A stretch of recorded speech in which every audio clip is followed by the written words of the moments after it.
Sound নাই, কোনো আওয়াজ নাই, জুড়ে জুড়ে জুড়ে জুরাইজকে থাপড়াইতে লাগলো, এত পরিমাণে আঘাত দিতে লাগলো। পাহাড়ের চূড়া থেকে মারতে মারতে মারতে মারতে যখন পাহাড়ের নিচে নামিয়ে আনলো, এবার জুরাইজ কয় একটু থামো না, কি জন্য আমারে মারো আগে বলো না। কয় তুমি কি জানো না তোমারে কি জন্য আমরা মারি?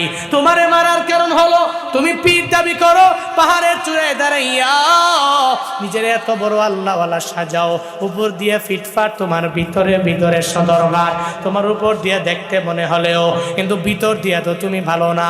এই জুরাইজ, ওই যে বেশ্যানারীর সাথে তুমি জেনার কাজের মধ্যে লিপ্ত হয়ে গেলা, এই কারণে তোমাকে আজকে জানে মেরে ফেলবো। যখন জুরাইজের এলাকার লোকেরা এই ব্যাপারে জানিয়ে দিল, জুরাইজ তো অবাক হয়ে গেল। আরে কি কয়, এই নারী তো আমার সাথে জেনা করার জন্য আসছিল, আমি তার সাথে জেনার কাজের মধ্যে লিপ্ত হই নাই, তারে